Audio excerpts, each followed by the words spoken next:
Oke, selamat siang. Selamat siang semuanya. Selamat datang kembali di podcast Ya, gue. Nama gue Momo anjay. dan gue ada di sini bersama dua temen gue. Kenalin diri kalian? Iya, Halo, Ali dulu. oh sorry. Nama gue Ali, gue temennya Momo. Iya, Oke. oke. Nama gue Adri, gue temennya Momo dan Ali. Yo, Jadi iya Dri, gue juga temenan sama lu, sorry. Oh iya, apa? intinya kita semua di sini saling berteman. Oke, itu yang paling penting sih. Dan sekarang gue di sini di episode kali ini gue mau ngebahas soal olahraga. Topik hari ini adalah tentang olahraga, tapi bukan olahraga yang kita lakuin di rumah, tapi kayak olahraga yang kita ikutin gitu loh. Karena kalau kita ngomongin soal olahraga di rumah, gue nggak olahraga sama sekali. Mohon maaf, gue ngaku aja. Nggak apa-apa lah, Gue bro. ngaku aja upfront, gue jarang workout. I'm sorry for that, but anyways, gue tanya ke Ali sama Adri, olahraga kesukaan lo apa? Mulai dari Ali deh. Sebelum itu lu di kuarantin nggak workout from quarantine kayak yang ngetren gitu, Mo? Hah? Well, to be honest, gue I don't really exercise lately, sayangnya. Tapi kayak sometimes kalau gue lagi nge-mood, gue do the simple push-ups, sit-ups, sama squats, sama jumping jacks. Just simple stuff. Itu pas gue lagi niat sih. Apa? But anyways, Mantap. anyways. Oke, Kita semua di sini suka olahraga. Nah, Iya. maksudnya gue to be honest, gue bukan orang yang suka olahraga, kayak melakukan olahraga, tapi gue ngikutin quite a bit of sports. Kayak misalnya gue suka banget sepak bola. Mulai dari gue. Kalau lu sukanya apa? Kalau gue dari dulu selalu suka basket. Itu juga olahraga yang gue lakuin ya, bukan cuma ikutin doang. Nah, tapi yang gue suka lagi selain basket tuh sebenarnya badminton. Itu baru belakangan ini sih. Gue kemarin sempet main sama Adri, ya nggak, Adri? Oh iya, jelas. Seru banget ya. Iya, kebetulan. Sayang masih corona. Iya, kebetulan Adri ini semacam kayak Tuhannya badminton gitu, kayak titisan. Oh enggak, bro. Kayak titisan Sama Nabi aja kayak gitu. ngomong. Dia tuh Enggak lah. diam-diam tuh dia bergurunya sama Taufik Hidayat, coy. Hati-hati, coy. Waduh, enggak, bro. Iya. Ketemu juga. Gue belakangan suka badminton. Gue nonton live-nya kemarin, gue gila. Soalnya menurut gue orang Indo tuh harus ngikutin badminton, soalnya itu udah mendarah di kita. Iya nggak sih? Iya, cuy. Benar. Kita kita boleh jelek di semua jenis olahraga, tapi badminton itu kita perlu Iya. terus sih, for some reason. Kayak udah. Udah mengalir dari nenek moyang mau itu. Iya. Kalau kita ada darah badminton, setiap individu Indonesia itu pasti jago lah. Tinggal dilatih. Pasti ada lah, pasti tahu lah cara main. Iya, pasti ada. Ya, kayak dari lahir tuh udah megang raket gitu, anggapannya ya nggak sih? Iya, sebelum Bener, cuy. belajar jalan tuh udah megang raket dulu gitu. Iya. Nah, terus gue selain badminton, gue juga ngikutin MMA yang Oke. belakangan baru muncul lagi nih, walaupun COVID. Dana White hebat sih, walaupun dia batu ya. Cuma Dia- hebat lah dia. Dana White Iya. dia, correct me if I'm wrong, tapi dia bikin pulau nggak sih? Kayak dia mau bikin UFC tapi di pulau gitu, kayak Mortal Kombat gitu. Waduh. Iya awalnya gitu. Cuma it's not realistic kan, kayak come on man. Iya, tapi itu sih yang gue ikutin, yang paling sering gue ikutin ya. Nah, kalau Adri, lu gimana, Adri? Kalau gue sih ada 3 ya, tapi kayak my favorite is football first. Tapi gue biasa aja sih kalau main, cuman paling ngikutin bola. Terus kalau kedua tuh in terms of ngikutin, gue lebih ngikutin tenis dibanding badminton. Cuman in real life gue nggak bisa sama sekali main tenis karena sangat susah. Demi apa lu? Swingnya, Lu Susah. ngikutin tenis, bro? Oh. ngikutin gue. Anjir, gue juga. Oh ya, fun fact gue juga. Gua tahu Iya, Ali gue bisa dari main. kecil suka nonton Wimbledon lah atau Oke. Roland Garros gitu-gitulah, itu seru sih. Terus ketiga ya badminton sih, ngikutin juga TV, cuman nggak sesering tenis sih. Tapi kalau main lebih regular badminton lah. Kalau tenis gue udah up banget, gue sempat coba latihan, cuman kayaknya susah sih. Kayak yang gue tangkep tuh orang orang badminton belum tentu bisa jadi main tenis dan sebaliknya juga gitu. Karena kalau badminton lebih di refleksnya, kalau tenis tuh lebih power gitu. Betul. Ya gue juga sih. Maksudnya gue nggak main dua-duanya, tapi gue bisa imagine badminton itu lebih cepat daripada tenis. Kalau sepengamatan gue sih. Oke, jadi itu kita udah tahu kita bertiga sukanya apa. Sekarang pertanyaan selanjutnya adalah, kan menurut lu apa momen dari olahraga kesukaan lu yang bikin lu hype banget? Gitulah. Oke. Hype banget ya. Oke. Kayak lu kalau lu nginget, kalau lu nginget lu kayak gitu loh, you know. Oke. Siapa duluan nih? Ali Boleh, Ali duluan. Oh, gue. Ini ya kalau basket ya. Kalau basket tuh gue inget banget. Gue lupa antara 2017 atau 2018. Kayak 2017 ya.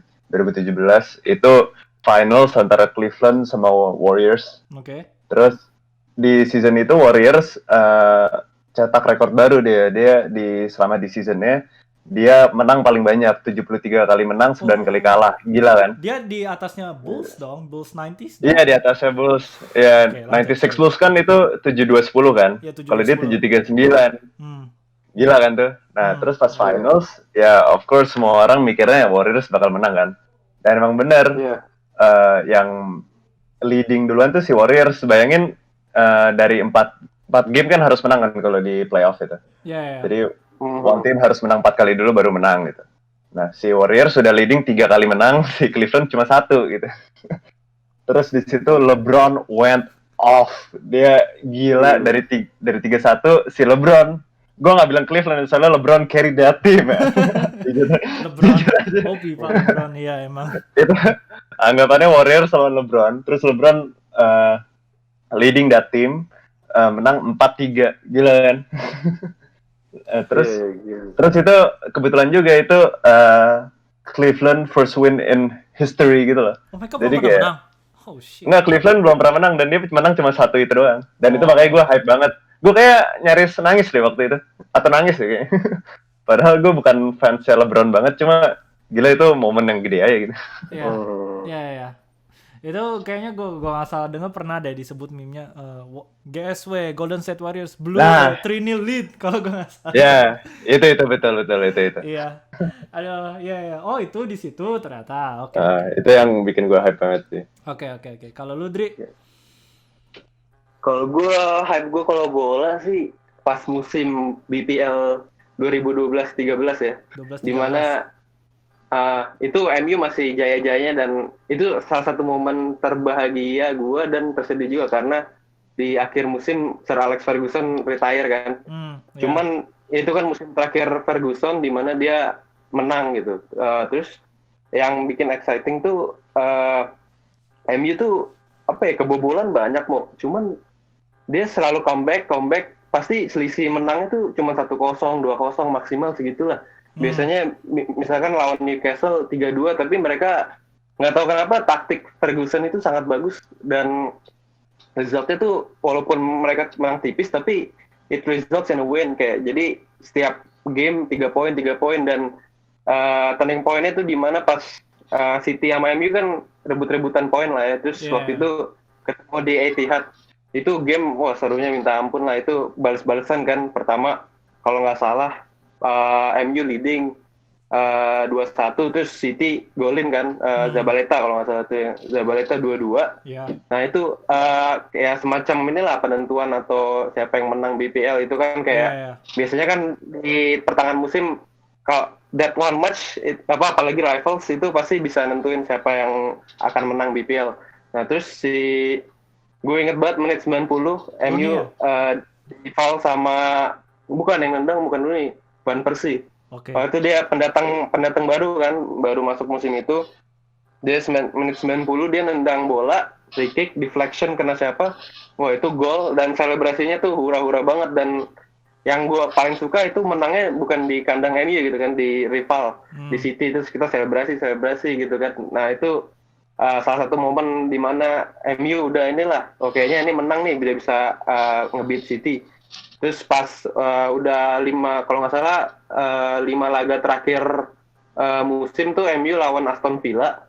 Nah itu penentuan game di mana MU akan menang Liga. Pokoknya kalau menang lawan Aston Villa, MU fix menang gitu lah. Iya. Terus itu ya Van Persie hat-trick tuh, dan gol kalau nggak salah gol ketiga deh, gol terakhirnya yang kalau lu tahu Rooney long pass ke Van Persie terus dia nge-volley di luar box, which is that's very hard to do man for a footballer to score outside of the box with a volley. Oh that's like one of the best goals I think in history.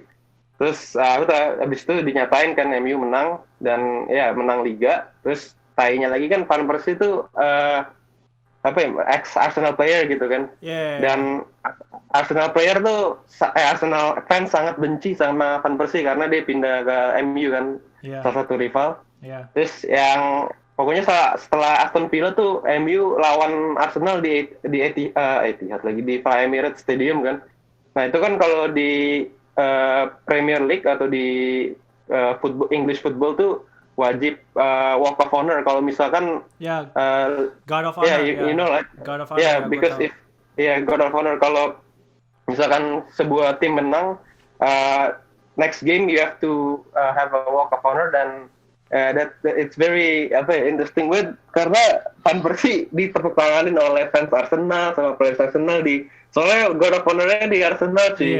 Itu gue yakin fans Arsenal nyesek banget tuh. Sorry banget fans Arsenal, cuman Van Persie is a legend for MU man. Itu best moment football gue sih. Oke. Fair enough. Kalau buat gue pertama-tama gue mau ngasih tahu gue fansnya Chelsea. But fans, tapi momen yang menurut gue paling hype itu bukan Chelsea, tapi Manchester City. Aduh, musim sebelumnya ya. Musim sebelumnya tuh Adri langsung tahu. Musim sebelumnya 2011 2012. Parah sih. Manchester City lawan Queen's Park Rangers menit 93 25 detik. Oh no, itu gue nggak bisa capek nonton momen itu, dan gue yakin Adri sebagai pendukung MU pasti nyesek banget nonton. Nyesek banget sih. Itu soalnya bener-bener match terakhir di Premier League pada musim itu, dan sebenarnya MU udah dinyatakan menang gitu kan sebelum 90 menit City selesai. Tapi ya karena mereka beda goal differences, dan waktu itu emang City, itu tegang banget gue mau nggak mau nonton City biar tahu nih yang pokoknya City maksimal nggak boleh menang lah, draw udah paling maksimal gitu kan. Gue nggak tahu nih settingan atau apa, cuman tiba-tiba menit terakhir jadi jago banget City cuy. Mohon maaf guys, Adri masih salty nih menurut gue nih. Sorry cuman gue waktu itu pas udah pokoknya sebelum Aguero golin kan 2-2 tuh, terus itu gue udah galau banget kan, sampai gue changing the TV channels gitu ke MU. Pemain MU juga pada ngeliatin screen di tempat mereka main gitu kan, nih siapa yang menang gitu kan. Terus ya itu menit ke 93 yang tai banget sih, Aguero golin anjing, langsung itu udah fix menang lah City. Iya itu. By the way ini yang itu nggak sih yang Aguero? Yang itu Martin Tyler. Itu mitosnya ya. Kalau lu mau bikin fans MU kesel, lu sebutin itu aja. Manchester City still alive here. Balotelli, Aguero. Damn bro. Nah ya gue jarang nonton bola, cuma gue tahu momen itu. Tapi I gotta say they deserve it though, like. Menurut gue mereka lebih jago sih di musim itu banding MU. Buktinya mereka setiap lawan MU menang mulu sih.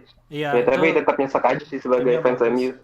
Ya maksudnya mohon maaf nih Dri, tapi di musim itu kan City ketemu MU di Old Trafford kan menang ya kalau nggak salah. Dan menangnya bukan menang biasa gitu. Parah banget sih itu. Itu abis itu MU menang, which is good. Dan di musim itu Chelsea juara UCL coy. Cuma for some reason gue ngerasa itu menurut gue nih, gue sebagai fans Chelsea, gue ngerasa that's a fluke karena itu benar-benar hoki banget mereka juara. I mean respect buat semua pemain yang udah menjuarai UCL itu pada musim itu. Tapi abis itu Chelsea nggak bisa balik ke titik itu lagi karena itu udah yang paling jago dan yang paling hoki yang mereka bisa capai gitu loh. Tapi waktu itu taktiknya bagus dan apa kayak menurut gue ada sedikit efek surprise kayak efek kejutan lah gitu, efek kejut gitu. Tiba-tiba Chelsea yang bener-bener waktu itu musim itu lagi jelek-jeleknya kan, terus atau mereka nyampe final dan ya mereka juara, which is good. Tapi kalau nggak salah mereka di musim itu di IPL peringkat 6 malah. Peringkat 6. Tapi bisa menang. Jadi kalau Champions mereka League gitu. Iya, kalau mereka nggak juara, mereka nggak bakal masuk UCL di musim selanjutnya. Iya. Dan lu tahu abis itu musim selanjutnya Chelsea masuk UCL, itu mereka nggak lolos fase grup. Iya. Abis Emang itu, hoki sih mau. Itu jujur aja. hoki banget. Gua harus akuin itu faktor hokinya tuh gede banget di situ. Iya Dan sih. ya pada kenyataannya gitu loh. Terus oke, itu udah momen kita yang paling hype buat kita bertiga. Nah, akhir-akhir ini kita nonton, karena gue sama Ali nonton dokumenter The Last Dance. Tadi kita sempat ngomongin bentar, ya kan? Terus kalau gue nggak salah, Adri juga nonton dokumenternya si Antoine Griezmann, ya kan? Nah, jadi lu boleh tolong ceritain The Last Dance ke Adri? Oh, gini Dri, lu tau Michael Jordan nggak? Tahu lah, siapa yang nggak tahu cuy. Ya, makanya gue ini fun fact kayak orang nggak suka basket gitu. Kalau disebut Michael Jordan tuh pasti tahu gitu, walaupun nggak kebayang mukanya gimana gitu. Kayak fun fact waktu itu gue ngasih tahu ke teman gue kayak muka Michael Jordan kan. Terus gue tanya, lo tau nggak? Tahu. Gue bilang Michael Jordan anjir. Dia kayak, oh demi apa? Gue baru tahu bentukannya kayak gitu. Iya. Oke, jadi about The Last Dance ya. Oke, jadi gue itu diehard Bulls fan. Oke. Ya, cuma gue suka Bulls itu bukan gara-gara Michael Jordan by the way, soalnya gue belum lahir waktu zaman jayanya dia. Gue itu suka Bulls itu pas zamannya ada satu laki-laki ini namanya Derrick Rose gitu. Derrick Rose. Oke. Ya. Cuma sayangnya dia baru tahun keberapa itu lututnya sengklek ya, jadi udah nggak bisa back to form lagi. Cuma sampai sekarang gue masih Bulls fan.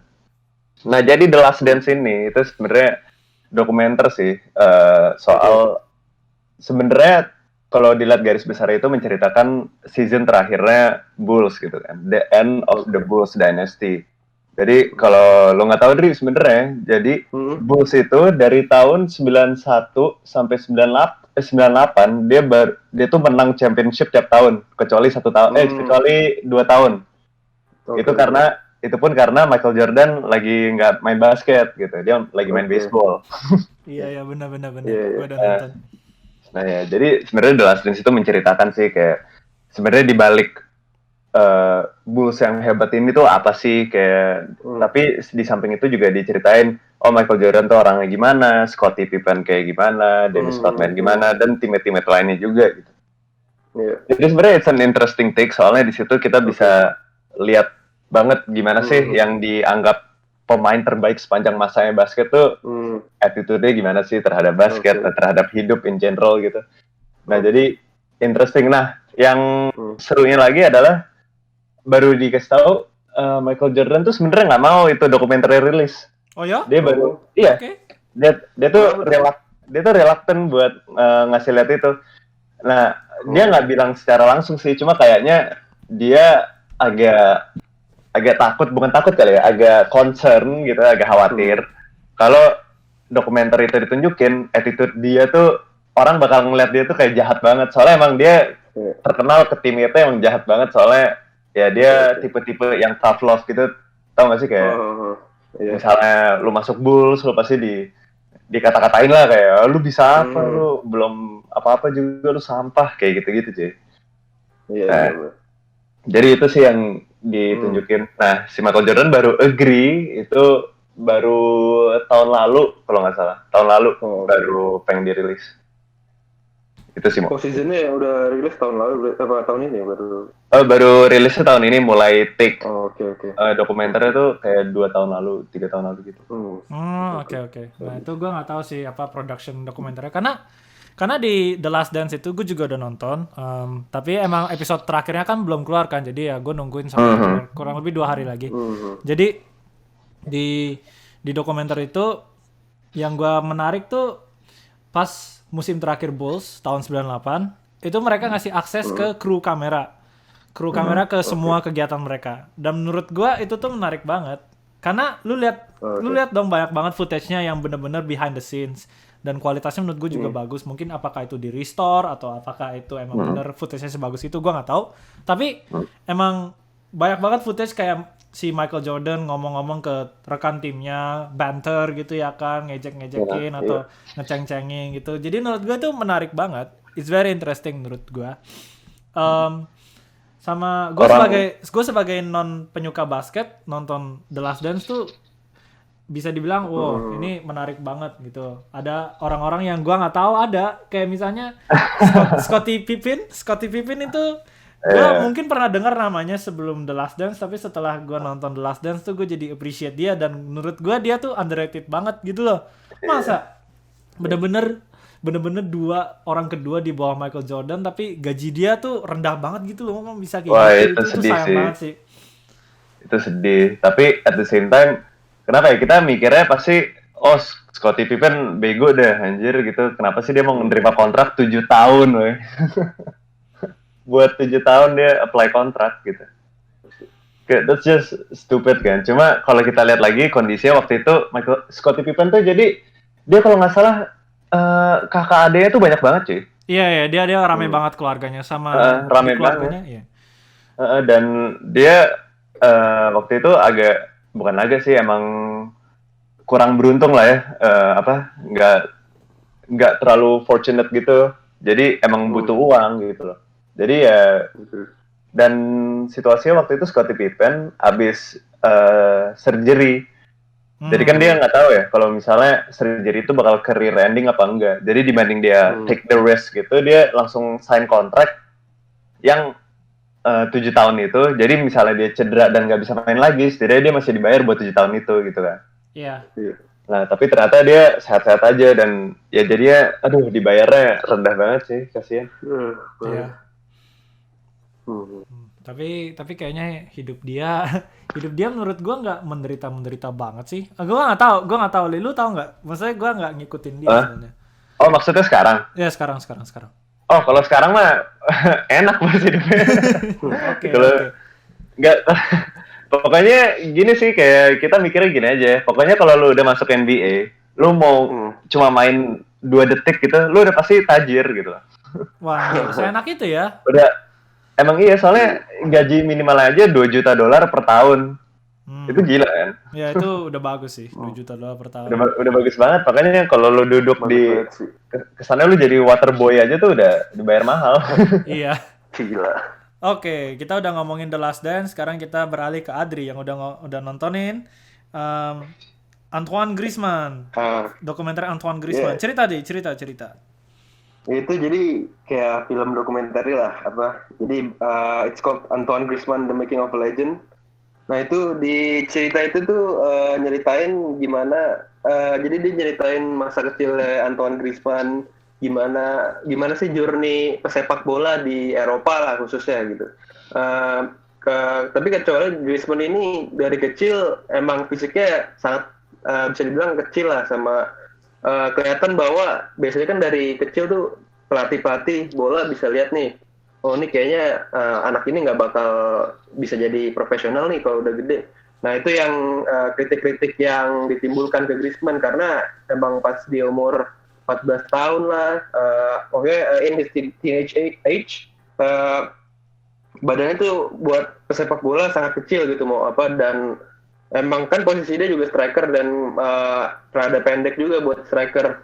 Nah itu kritik-kritik yang menekan dia untuk maju gitu. Jadi di dokumenter ini menjelaskan bahwa no man, height and size is not a thing gitu kan in football.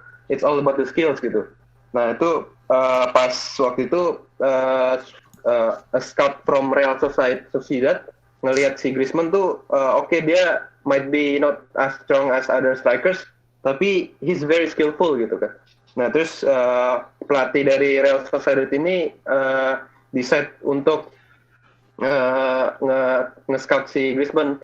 Nah di musim pertamanya Griezmann kan dulu kalau nggak salah Real Sociedad belum di La Liga kan, masih di di liga di bawah La Liga. Iya, Nah itu Liga Griezmann Segunda tuh or something ya.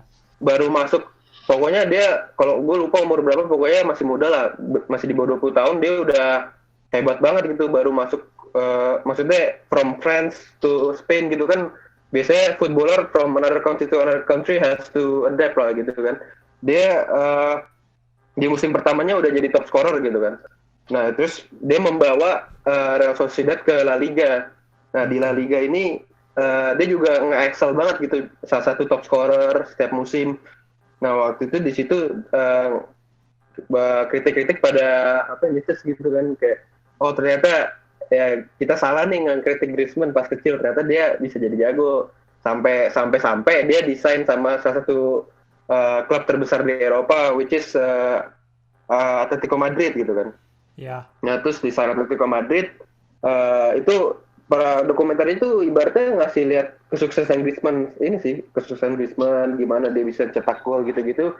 Tapi di salah satu sisi juga setiap footballer di dokumenter ini tuh nge-show bahwa it's not easy being a footballer, karena Griezmann nih emang karena gimana ya, apalagi pemain yang jago gitu di masa itu biasanya pasti kalau ada kesalahan dikritik gitu kan, Mo. Iya. Terus si Griezmann ini dikritik karena waktu itu pas 2016 emang itu bukan musimnya dia banget, karena Atletico kan udah sampai final Champions League gitu kan.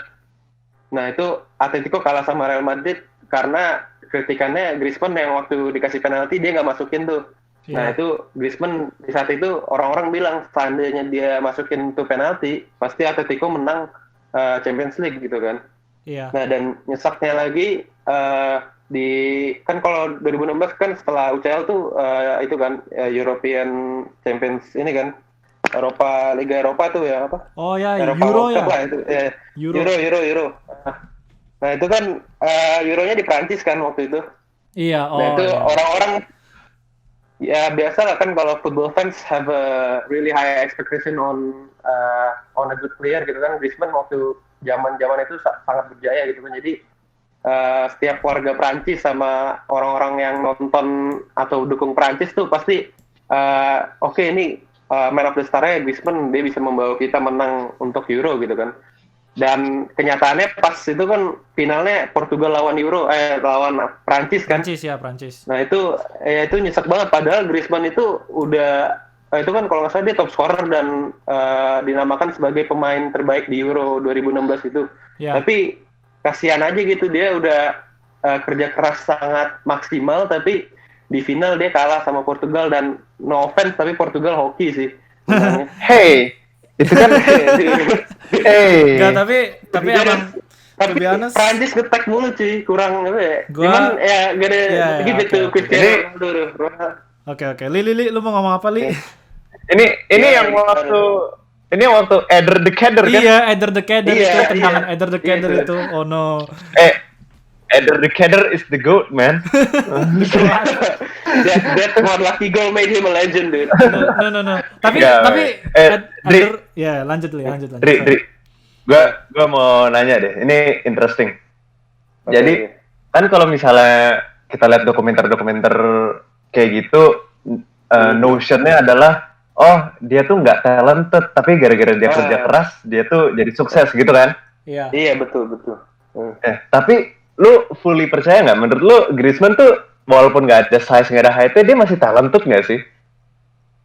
Menurut gue dia talented sih. Menurut gue besides all of his hard work, kayaknya emang dia punya talent. Maksudnya the ball stick to his feet, dan emang he has a striker attributes, but not the size but the attributes gitu. Jadi seorang striker menurut gue ya emang tinggi itu sangat membantu ya kalau di bola. Cuman kayak contohnya banyak striker yang sangat mini gitu, kayak Aguero, Lionel Messi.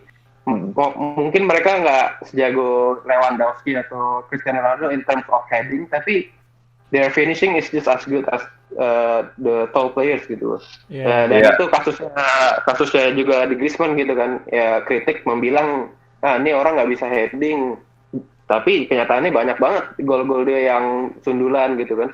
Nah itu dia. Iya. Dan emang kalau badannya kecil kan bilangnya, oh kalau badan lu kecil, kalau main bola nanti gampang di tackle atau apa, pasti kalah body sama defender yang lebih gede gitu. Tapi Iya. ya contohnya kayak ini tuh, kayak Kante, lu kecil banget tapi kuat Tapi banget. keras cuy. banget coy, Kante. Badak, anjing. Nogolo Kante Itu sama Pogba kalah kali, Pogba. Iya, gue juga bingung karena dia tuh, aduh, gue tuh waktu itu ngeliat tinggi dia di wiki kan, dia tuh lebih pendek dari Parah, Messi cuy. coy. Nogolo Kante tuh lebih Exactly. pendek dari Messi, lu bayangin. Dan Messi itu kan But dia he's kan, stronger than Sergio Ramos, man. iya Like, lebih he's kuat dari very Sergio strong, Ramos. dude. Emang Nogolo Kante tuh, wah gila emang itu kecil. Dia ibarat Batu. gue bisa bilang dia tuh kayak Lukaku, tapi badannya nggak kayak Lukaku gitu. Mini size ya. He has strength of Lukaku gitu, tapi wah Iya, itu iya. gue gak ngerti lagi sih sama Kante gitu kan. Iya. Nah, itu salah satu contoh ya di football ya banyak kritik yang ya dokumenter-dokumenternya revolve around sizes, kayaknya nggak di football dong, mungkin basket juga lah kalau Iya. kurang tinggi kayak Steph Curry gitu Steph kan. Curry, Pasti iya, gue dikritik baru aja mau ngomong gitu. Steph Curry. Iya, jadi size doesn't really matter, I think, like as long as you're skillful gitu kan. Iya. Di satu sisi dokumenternya tuh yang ngomongin itu dan kegagalan Griezmann di musim 2016 itu, tapi apa ya, dia ngasih message di dokumenter ini bahwa di setiap kegagalan pasti ada kesuksesan. Nah, terus di musim 2018 tuh ya itu Griezmann menang World Cup kan, Prancis menang World Cup. Jadi all his failures it's paid off, karena di musim 2018 tuh jaya-jayanya dia banget. Dia menang Europa League yang di bawahnya Champions League itu kan Atletico menang. Terus following that year dia menang World Cup juga. Nah itu ya, jadi he lost a lot in 2016 but he won a lot in 2018 gitu lah. Iya. That's the message they're trying to say gitu. Iya. Tapi gue punya pertanyaan deh buat kalian berdua. Yo. Gimana gitu? Kalian tuh percaya nggak kalau misalnya ya, hard work tuh asal walaupun lu nggak ada talent, tapi kalau lu hard work kerja keras banget, lu bakal kayak lu bisa jadi, ini notionnya atlet ya, bukan hidup. Kalau hidup gue percaya. Cuma kalau atlet gitu, menurut lu kayak asal hard work bisa jadi paling jago nggak sih? Bisa sih menurut gue. Nggak tahu ya, kalau gue ngelihat contohnya Cristiano Ronaldo, kayaknya dia benar-benar hard work itu benar-benar hard work lah. Kayak kalau lu lihat dokumentarinya lah sama IG-nya gitu, maksudnya kelihatan banget kalau ini orang. Iya. And his press conferences that he wanna prove everyone's wrong gitu kan. Karena emang dia work not. Gue yakin dia emang dikasih talent juga, cuman dia memaksimalkan talent itu dengan hard work dia gitu. Makanya dia bisa. He became like one of the greatest football of all time gitu. Cuman kalau Messi, menurut gue dia work hard juga, cuman tapi lebih talentnya itu lah, sih gitu kan. yang lebih ngaruh. Iya. Nah, ya kalau lu, menurut lu mau? Menurut gua kalau misalnya lu nggak punya talent, lu bisa, cuma lu nggak bisa reach those heights yang dicapai oleh orang-orang yang punya talent gitu. I see. Ya, gua ngerasa kayak lu bisa, you can be a great, but you cannot be a god gitu loh. You cannot be a god level player gitu. Gua rasa contohnya tuh gue tarik dari sepak bola yang rada lama, dari AC Milan, namanya Filippo Inzaghi. Lu tahu dia nggak, Dri? Filippo Inzaghi itu dia itu tuh gak ada skill coy, tapi lu lihat dong dia sering ngegolin kan, tapi dia tuh sebenarnya nggak punya technical skills. Itu gue rasa contohnya kayak hard work tapi not so much talent. Karena kritikan ke dia itu adalah dia tuh nggak punya skill, dia nggak punya technical skills, dia mungkin nggak bisa ngedribble, dia cuma tahu cara nyetak gol doang gitu. Tapi dia nyetak gol, he creates goals, dia kontribusi ke timnya. Jadi gue rasa itu sih contohnya. Pasti ada banyak tapi banget. Juga ini ada juga yang ini apa? Footballer yang talented, cuman malas-malesan. Oh, gua tahu banget. Oh, contohnya siapa? Gua tahu banget itu. Mario Balotelli, bro. Don't disrespect my guy like that, man. No. Really, he's a very good player, but he's lazy as fuck, dude. Like, that's why he cannot score goals. Ya, Dri, He's really good. dia menikmati hidup, Dri, enak. Aduh. Iya. Oke, ini menurut gua sih Mario Balotelli itu dia tuh cuma, menurut gua bukan karena dia malas, tapi karena attitude dia jelek.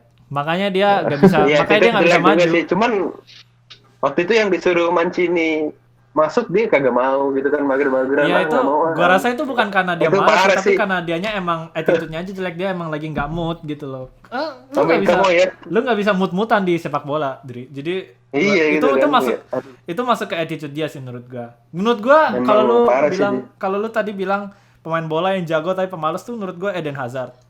Eden Hazard tuh tau gak sih ceritanya? Dia tuh Kenapa? banyak banget cerita pas dia di Chelsea. Jadi pas dia tuh teman-teman dia mau latihan, tim Chelsea mau sesi latihan, dia malah main Mario Kart di Nintendo DS dia di kamar ganti gitu, di changing room. Tapi besoknya dia nyetak gol buat pertandingan Chelsea. Jadi bener-bener itu orang Ya, yang it's too good man. itu bagus. Cuma Ya. lu bayangin orang yang kayak dia gitu loh. Yang bener itu gue kira kan Nggak cuma apa-apa ada lah, di film-film malas-malas. doang kan, tapi ternyata ada orang yang nyata si Eden Hazard gitu. Dan lu lihat sendiri dong, dia masuk Madrid, dia nambah berat badan, rada gendutan dikit, itu gara-gara Iya sih. dia sendiri ngaku pas dia dari Chelsea ke Madrid di summernya itu dia banyak makan, banyak party, banyak ke Iya, McD gitu, jadi makanya dia tambah gendutan dikit. Itu contohnya sih. Tadi lu mau apa, Li? Soalnya kalau gue sebenarnya gue juga setuju banget mau sama lu soal kayak hard work tuh diperluin banget dan lu bisa outwork bahkan orang yang talented. Cuma you can only reach so far gitu. Iya. Mungkin gue ngomong gini soalnya apalagi di basket ya, contoh di basket gitu. Kan kalau tadi si Adri juga bilang kalau height tuh doesn't really matter kalau di bola gitu ya. Dan mungkin gue bisa agree to a certain extent gitu. Cuma kalau di basket itu no banget cuy. Height does matter, sorry banget nih. soalnya gini nih kayak lu tadi bilang apa? Kayak apa? Steph Curry gitu termasuk pendek sih. Nah, lu tau gak sih Steph Curry itu tingginya 191? Itu masih lumayan tinggi sih maksudnya sebenarnya. cuma kan biasanya basket nggak tahu ya, kalau gue lihat pasti kalau di Wikipedia kayak 2 meter lebih ya, 2 meter kayak 195 minimal gitu kan, kayak paling tinggi. Masih paling pendek tuh 195 gitu rata-rata. Enggak sih, soalnya kalau di basket itu Steph Curry buat posisinya point guard itu menurut gue normal, masih banyak yang lebih pendek dibanding Steph Curry, itu masih banyak menurut gue. Kan si Steph tuh 6'3", itu 191 lah. Kalau nggak 6'2", 6'3". Nah, contohnya si Chris Paul misalnya itu 6 feet. Habis itu masih banyak tuh Tim Hardaway yang jadul-jadul itu dia juga 6 feet. Masih banyak yang di bawah Steph Curry sebenarnya. Makanya gue juga sebenarnya awalnya agak bingung kenapa Steph Curry awalnya dibilangnya kayak dia kecil, dia apa. Mungkin gara-gara beratnya ya, dia nggak ada otot waktu dulu emang. Cuma bahkan Kyrie Irving juga lebih pendek dari Steph Curry kan. Nah iya tuh, Kyrie Irving aja juga sama kan, lebih pendek juga malah. Makanya gue juga kadang-kadang nggak ngerti kayak, cuman kenapa? Kalau kayak di basket gitu, semakin lu pendek semakin lincah nggak sih? Kayak Kyrie Irving gitu kan lincah banget tuh. Kalau Steph Curry juga lumayan lincah lah gitu.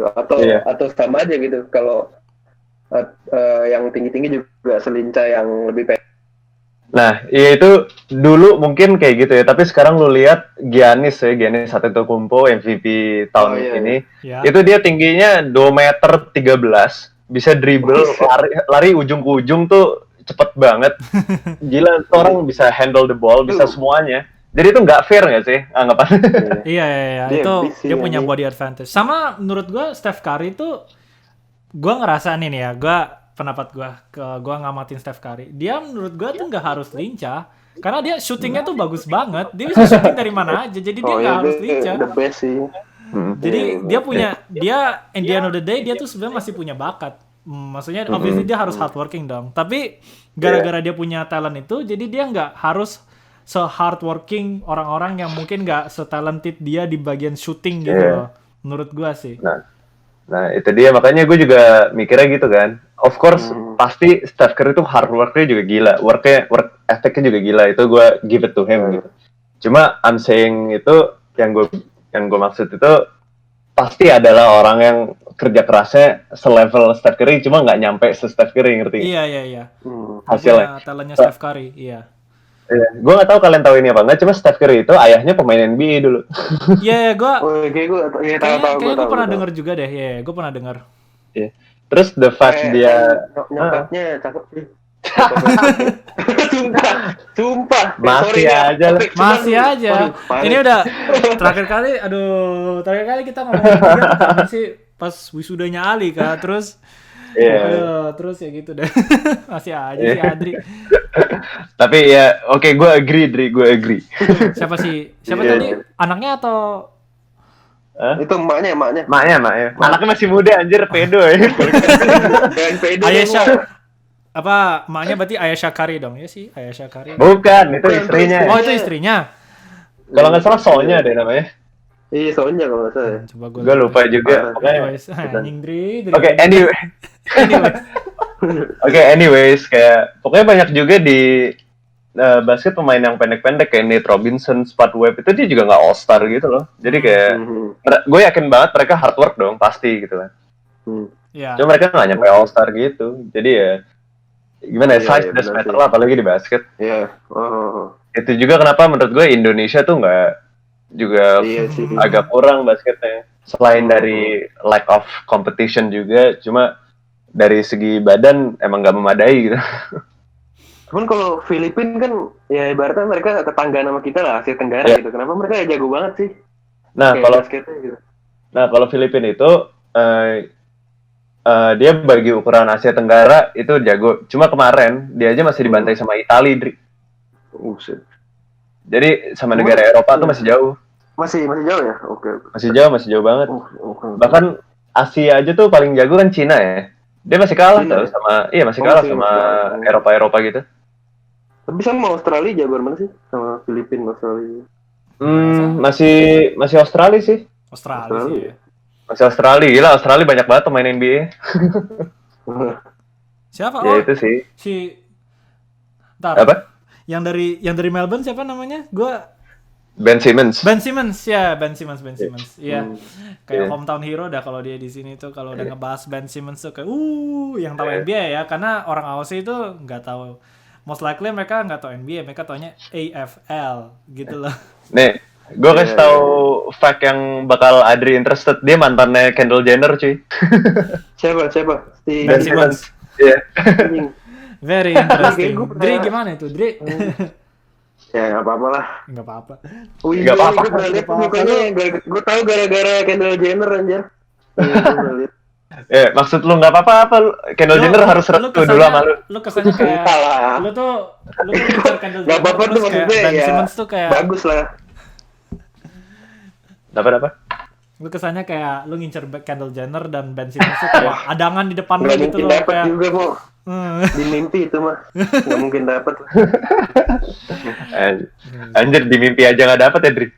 Iya makanya mau mimpi aja susah apalagi di kehidupan nyata gitu. Oke, ini podcastnya beralih jadi topik yang lain. Kendall Jenner. Ngomongin dia. Very fun fact indeed. Anyways, oke, terus pertanyaan selanjutnya. Di olahraga yang kita masing-masing suka, siapa menurut lu yang bisa dianggap the GOAT? The God. Kalau bola ya, menurut gua Balotelli. Gue ada bias sih. Balotelli, bos. Balotelli. Enggak lah. Gila lah. Don't say that, man. Menurut gua, ini gua ada bias sebagai fans MU, cuman menurut gua Cristiano Ronaldo sih. Oke. Kalau lu Li, lu Karena- di basket, ya lanjut. Sorry. Oke. Ya menurut gua karena mungkin statsnya nggak sebagus Messi, cuman kayak in terms of his striking ability itu lebih komplit lah. Seperti kalau kita in terms of ini ya, sebagai striker dia lebih komplit karena menurut gua powerful shots-nya lebih kerasa dan dia headingnya itu sangat jago. Menurut gua he's one of the best headers of all time. Oke. Cuman kalau menurut gua kalau complete to complete, I think like kalau Messi menurut gua lebih complete karena dia susah sih mau greatest of all time di bola. Cuman Messi tuh dia bisa jadi playmaker juga mau. Jadi he can play as an attacker or midfielder. Itu yang membuat dia slightly edge in terms of his abilities gitu. Ya. Cuman buat gua Cristiano Ronaldo sih. Ya, oke, fair enough. Li, Kalau GOAT ya. Kalau menurut gue GOAT di bola tuh Balotelli. Nggak ada. No debate. Balotelli. Oke. Basket. Balotelli. Oke, bentar. Ini gue ceritain dulu kenapa ya. Gue terobsesi sama Balotelli, by the way. Kenapa? Jadi, Oke. gini, dulu sebagai layaknya anak kecil yang di Indonesia, udah kudu pasti lu pernah main bola at some point in your life, ya nggak sih? Ya gue setuju itu ya. Ya kan, pasti gitu. Nah, jadi waktu kelas 3 itu gue ada majalah XY Kids kalau lu ingat. Gue tahu banget. Gue tahu banget SY Kids. Yes. Nah, ya, dulu itu ada satu page nge-cover tentang Cristiano Ronaldo gitu. Wah, gue jadi suka banget sama MU gitu kan. Nah, terus gue entah kenapa tiba-tiba pindah ke Chelsea kayak gara-gara Drogba deh. Gue suka banget Drogba waktu itu. Yoi. Gue juga. Ya, lanjut Dri. Li. Ya, abis itu waktu masuk SMP, gue nggak tahu gue sukanya apa gitu bola. Gue juga nggak ngikutin sih. Cuma gue ngerasa, gue harus ada favorit ah. Nah, tapi dulu gue sampai sekarang sih gue sukanya kalau pokoknya orang kalau makin banyak suka, gue makin nggak mau, ngerti? Oke, nggak mau mainstream gitu. Iya, kayak entah kenapa itu hal yang buruk dari gue sih, kayak apa sih mau sok beda gitu ya. Cuman entah kenapa itu true banget buat gue. Nah, jadi gue cari kayak tim mana sih yang orang nggak banyak suka pada waktu itu. Nah, gue nemu Manchester City gitu. Gue bilang, gue suka ini ya. Gue bilang gitu. Gue nggak tahu ada siapa isinya. Gue nggak tahu ada siapa. Abis itu ya udah gue bilang aja ke orang-orang gue suka Manchester City. Gue sambil Google kan nih pemainnya siapa aja. Nah, terus tiba-tiba ada news kalau si Manchester City tiba-tiba jadi kaya. Iya nggak sih dulu tuh? Iya, gara-gara Sheikh Mansur. Ya gara-gara ada raja minyak ya. Iya, benar ada raja minyak. Ya terus dia beli banyak pemain kan. Nah terus waktu itu gue ngeliat ada pokoknya time goes by, terus ada di social media lah ada Why Always Me, anjay, iya nggak? Iya, Why Always Me, iya. Nah dari situ gue suka banget sama nih orang, terus gue mulai research kehidupannya gimana dia. The first black footballer in Italy gitu-gitulah. Iya. Nah, keren sih.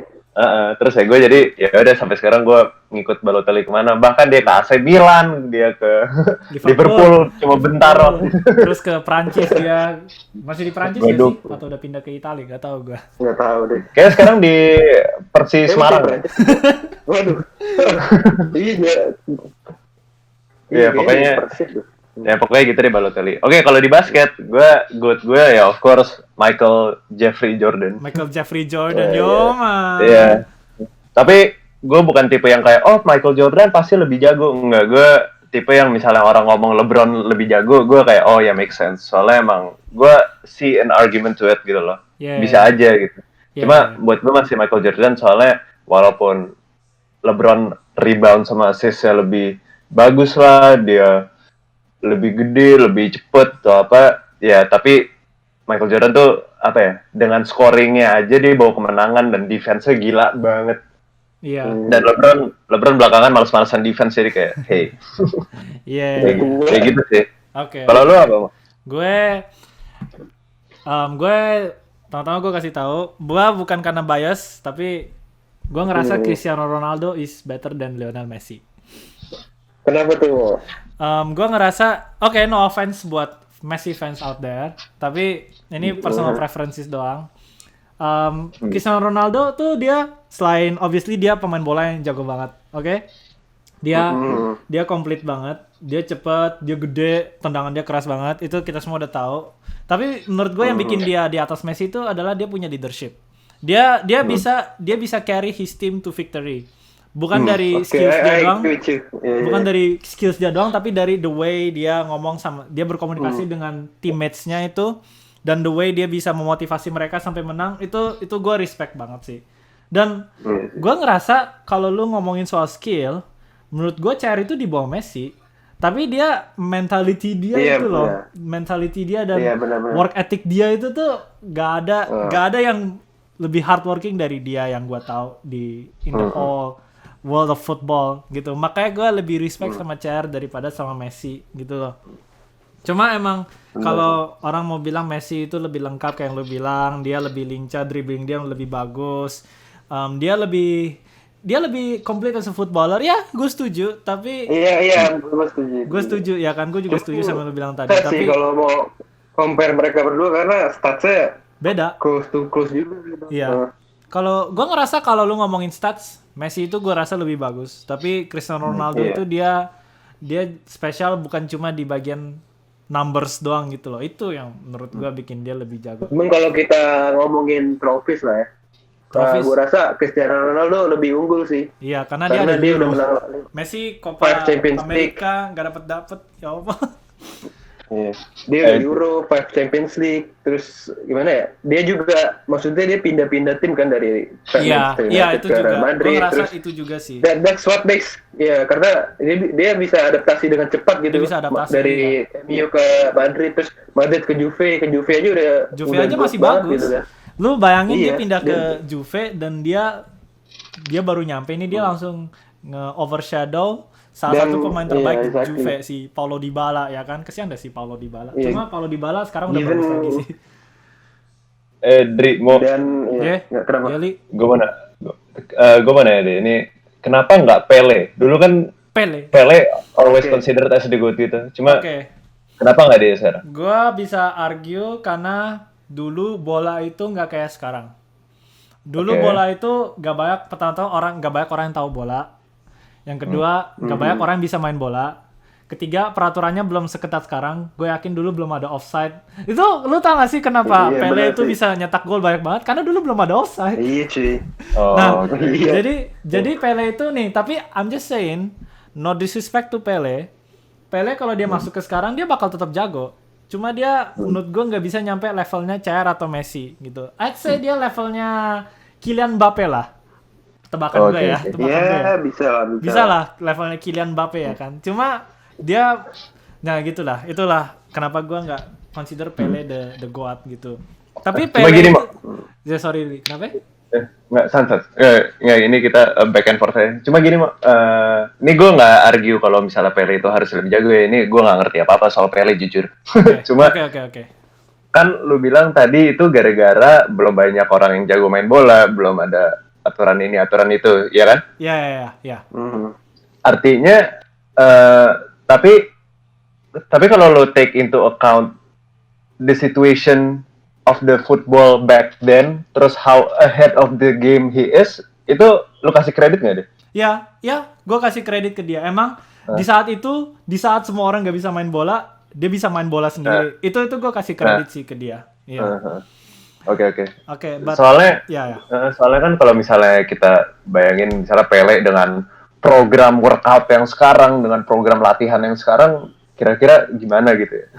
Ya itu Iya. that's a good question sih, Le. Menurut gua like I said, dia bisa jadi bagus, tapi dia menurut gua nggak bisa nyampe levelnya Cristiano Ronaldo and Lionel Messi. But gua respect dia karena dia yang bikin kita tahu bola. Lu ngerti gak sih? Kayak gara-gara dia, ya maksudnya nggak mesti gara-gara dia sih, cuma dia itu yang membantu mempopulerkan sepak bola gitu loh. Iya.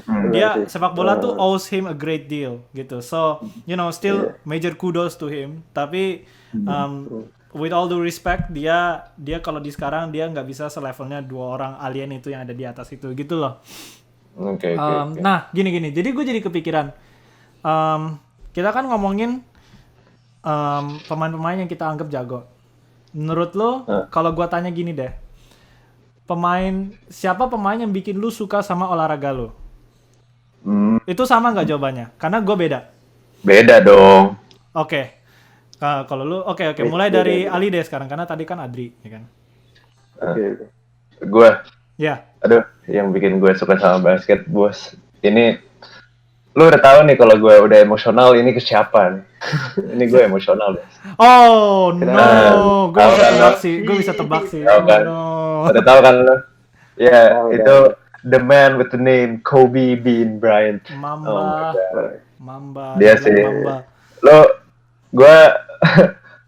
Gue boleh kayak suka Derrick Rose, Michael Jordan. Cuma kalau gue harus jujur, gue paling tahu tentang hidup, tentang struggle-nya. Kemarin salah satu matkul gue cerita tentang Kobe aja.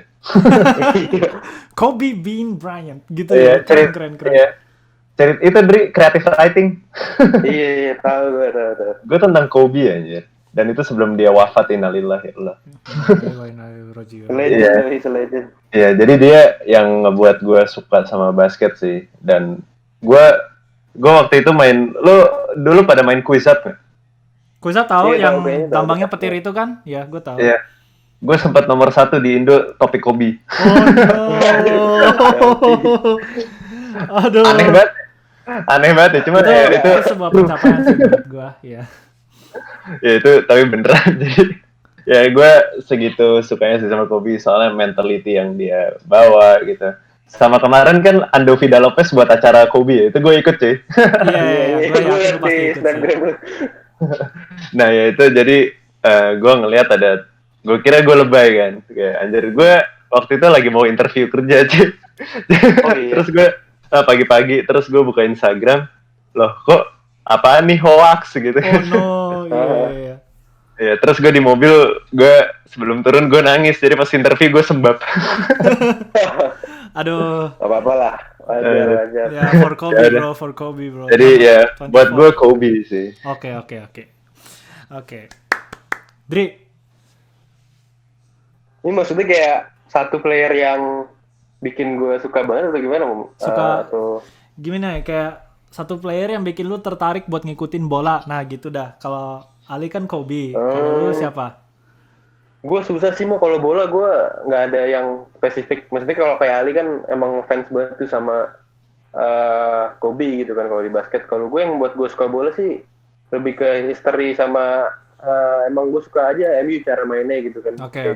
Cuman kalau in terms of player yang ini aneh sih, cuman yang gue suka Cesc Fabregas. Iya. Itu kelihatan banget sih itu dari satu Twitter lu. Iya, dia underrated sih menurut gue. Sebenarnya dia jago banget sih. Iya, dia jago. Gue setuju. Dia jago banget.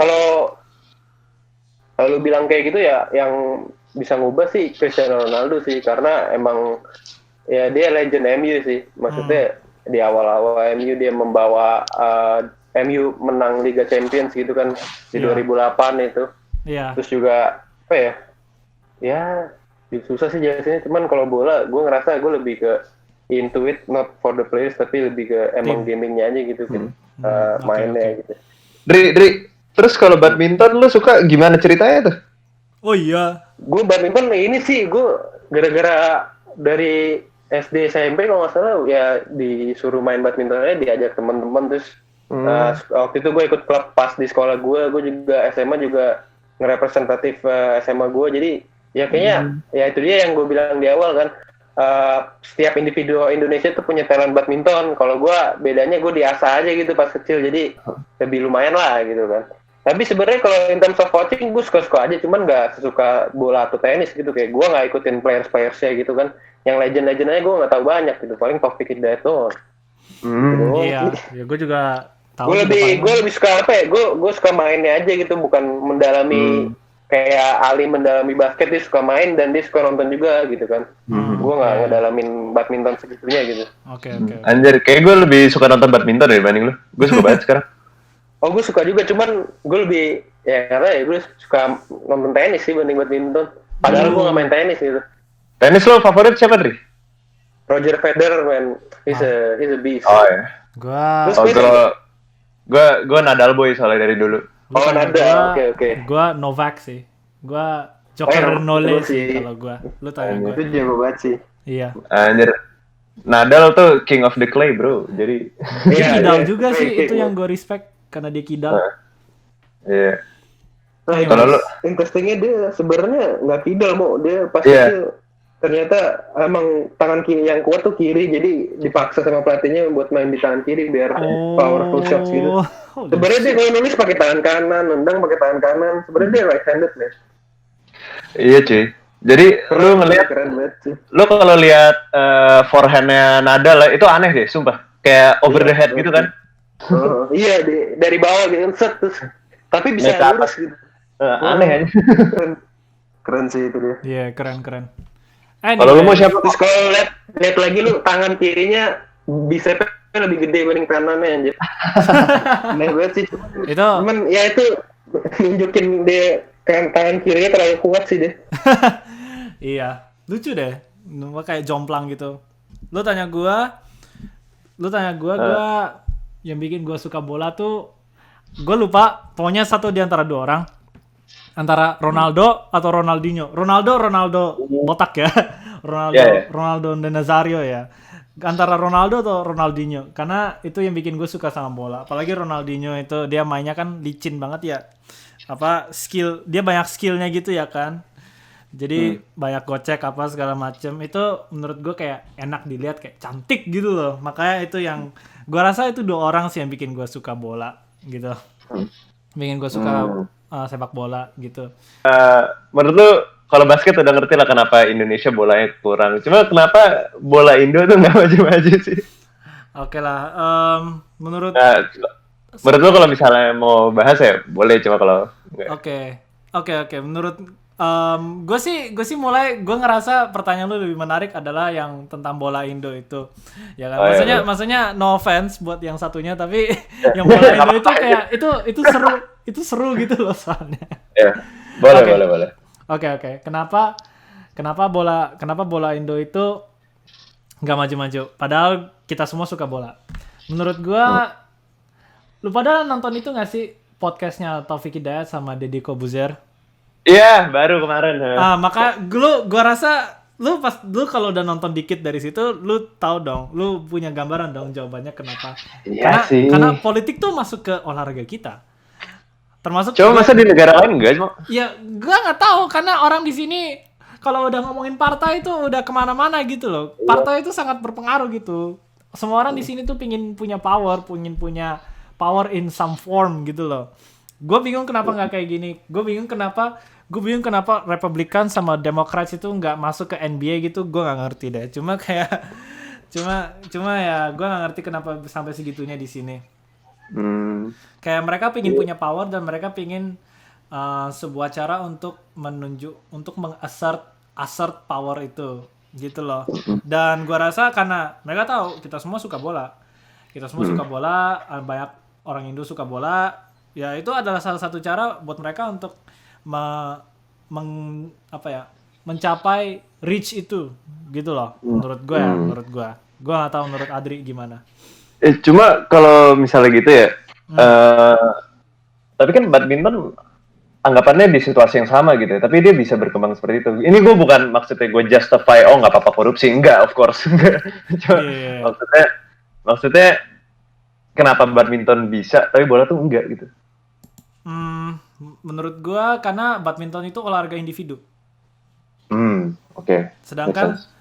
Sedangkan kalau bola itu olahraga tim kan, obviously, ya kan. Jadi kalau misalnya lo di badminton lu jago ya lu menang. Tapi kalau misalnya di olahraga lu jago, teman-teman lu belum tentu di bola lu jago, teman-teman lu belum tentu jago gitu loh, ya kan. Belum lagi mentality. Lu ngerti nggak sih? Belum lagi mentalitinya bola di Indo, ya kan. Kayak gue inget banget dulu pas zaman-zaman SEA Games, tapi for some reason liga Gojek itu tetap jalan, ya kan. Itu tolol gak sih menurut lu? Karena ya kan. Jadi makanya gue rasa itu salah satu alasan kenapa bola di Indo tuh nggak maju-maju, karena olahraga tim di Indonesia tuh emang susah. 1 orang bisa jago, 1-2 orang bisa jago. Tapi buat bikin satu tim jago itu lain lagi sih ceritanya. Gitu loh. Betul. Ya gue ngerti. Bener juga loh. Oke, jadi ya Indo ya emang apa-apa dipolitisasi. Iya emang. Tadi pertanyaan Ali. Iya. Menurut lo gimana tadi? Menurut gue ya emang kita aja manajemen kita jelek, korupsi juga kan. Banyak oknum-oknum yang ikut campur, misalkan ngatur skornya lah, ngatur golnya, membayar wasit. Nah itu kan nge-efek ke mental pemain juga, dan juga pemain-pemain kita tuh ya suka telat gaji, fasilitasnya kurang, gimana mau semangat gitu untuk main bola dan maju gitu kan. Yang terkait pernah ini juga banyak korupsinya sih sepak bola Indonesia menurut gue yang bikin nggak maju-maju. Kalau masalah gizi gue nggak tahu ya kalau gizi orang Indonesia di bola, cuman bola tuh capek banget main bola, soalnya ya lapangannya gede banget kan, terus lu harus lari sepenuhnya gitu kan, maksimal mungkin. Dan ini gue ngerasain sendiri, gue kan main bola dan badminton juga, menurut gue lebih capek bola karena ya lu harus lari panjang lapangan 50 meter gitu kan, terus lu harus punya inilah apa asupan yang bagus juga gitu kan, gizinya harus benar dijaga gitu. Ya. Gue nggak tahu ya kalau di pemain Indonesia tuh gizinya gimana sih, kan kalau pemain di luar kan di Eropa gitu kan, mereka punya nutritionist sendiri gitu kan. Kalau di Indonesia gue nggak yakin sih, soalnya kan bayar nutritionist aja udah mahal gitu. Apalagi manajemen bola Indonesia ya korupsi, gimana mau bayarin pemain yang ngasih nutritionist gitu kan untuk maju. Ya intinya dari sistem manajemen aja sih harus berubah. Kalau berubah pasti ya dari waktu ke waktu bisa lah apa Indonesia maju lah, seenggaknya bisa top besar di Asia dulu gitu kan. Soalnya kan dulu pas kita di bawah jajahan Belanda, Indonesia pernah tuh masuk World Cup sekali. Cuman pernah. Tapi bukan sebagai Indonesia, sebagai Hindia Belanda ya gue. Iya, sebagai Hindia Belanda sih. Cuman ya sebenarnya kita talentnya ada sih. Kalau lihat anak kecil main bola gitu kan, atau anak-anak main futsal jago-jago sih. Malah gue bisa bilang yang gue lihat di Australia kan, gue kadang-kadang suka lihat orang Australia main futsal gitu, kalah jauh bro sama bocah-bocah Indonesia di pinggir jalan anjing. Iya itu sih sebenarnya kita ada talent bolanya karena kita sebagai warga Indonesia suka bola dan futsal, cuman ya manajemennya aja kurang gitu. Iya, terbukti juga ya youth team kita tuh menang mulu, cuma pas sudah seniornya enggak ya. U23 tuh bagus. Masuk senior hilang semua gitu loh skillnya. Iya sih, benar-benar. Kayaknya emang sama gue ngerasa kita nggak bisa dapat pelatih bagus sih. Itu sih. Ya tapi itu bagian dari manajemen yang tadi Adri bilang. Bener. Oke. Udah, that's it sih yang gue mau nanya. Oke guys, gue rasa itu aja buat hari ini. Makasih banyak buat Ali dan Adri yang udah bergabung dengan kita hari ini. Thanks for having me. Yo, it's no problem guys. Thanks for coming. Thanks for stopping by. Dan as always, stay safe ya semuanya in these difficult times. Alright, sampai di sini aja dulu. Kita ketemu lagi di episode selanjutnya. Arrivederci guys.